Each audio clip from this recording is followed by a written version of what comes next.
Ticket company StubHub could be going to court now after frustrated fans say the reseller hasn't fulfilled orders for World Cup tickets. The lawsuit, filed out in California, claims the company has used false and misleading sales practices, leaving them without tickets for matches last month.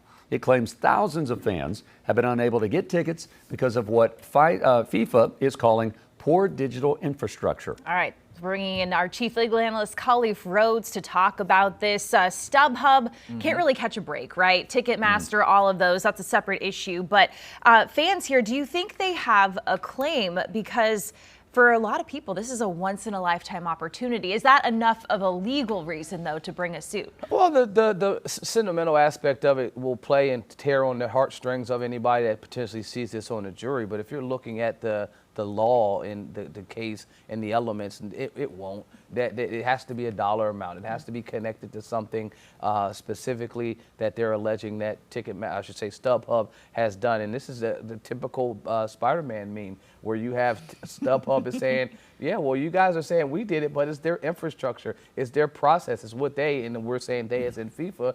The reason that we can't fulfill these orders is because of their system. FIFA saying, well, they're not even authorized third-party vendors. You guys should be using our system anyway. So everyone's pointing at each other. But the proposed class is saying, we just are out tickets. You know, you guys are promising us one thing, and you're not delivering. So back to the elements, to the actual charges. I looked at the complaint. They list a number of claims for relief.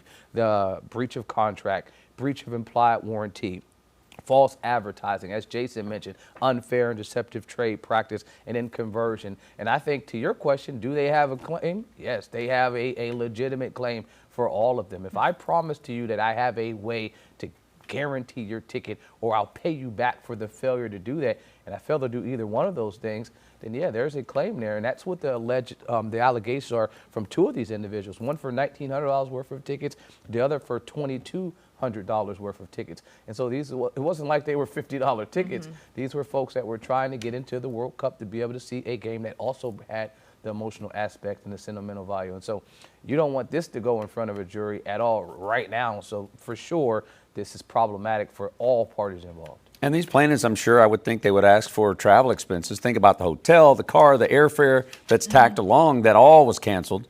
How important is a StubHub has, it's called a fan protect guarantee? Yeah, well, they put, that's one of the claims. In California, there is a clause of action that a person could bring if the company has a warranty or some type of guarantee and they don't utilize it properly or it's not enforced properly. So to that guarantee of we'll deliver your ticket or we'll pay you, they're alleging that didn't occur, that didn't happen. They, as in the plaintiffs, they're saying this guarantee, we were misled the entire time all the way up into the game. We were said, okay, our tickets are on the way, your tickets are coming, all to find out there were no tickets. And then to request the money back, didn't get a refund until, weeks later. Those are the types of things that are frustrating for them as the plaintiffs. And so, yeah, that's a part of the claim, I think, to the breach of warranty, claim that implied warranty. If you make specific promises that something will be done in the small print that we're supposed to read, but we all skip, those promises are there. And if you don't do that, I can hold you accountable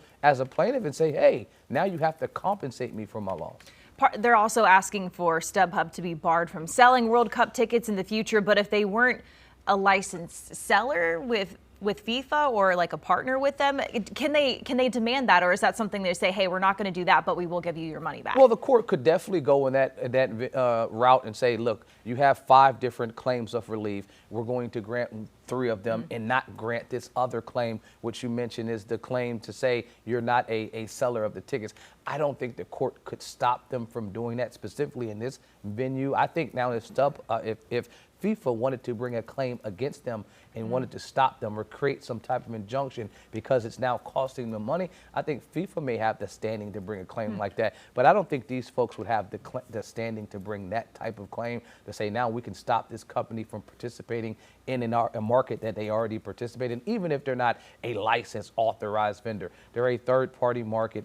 Third-party market has existed for a number of years.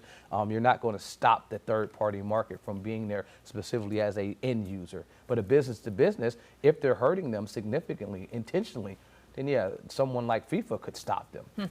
Khalif, quickly, about 30 seconds left. For someone that wants to buy a once-in-a-lifetime ticket, right, to a Super Bowl, to an NBA Finals, to World Cup, what advice do you give them? Because you think you're doing it the right legal way. As someone that has been to the Super Bowl, I'll tell you this: go buy it through the vendor themselves, because you can at least guarantee that you're getting it directly from them. Okay. And in this scenario, that's what FIFA is saying. Utilize our service. Like, this all could have been avoided if you would have went through not even just getting them directly from us, but using our own reseller program. Now, on the inside, folks will recognize that, well, now you're tacking another fee on top of that. That's why you're diverting folks there, and that's why people are also using these secondary markets. So you'll get, a pushback on either way that you use it. But to be sure that you're getting a ticket in hand, electronically, I should say, use the actual service that provides the ticket, not a third party. And you know what? StubHub isn't that much cheaper anyway. Yeah. So And that's what there you have FIFA it. stands for, fee.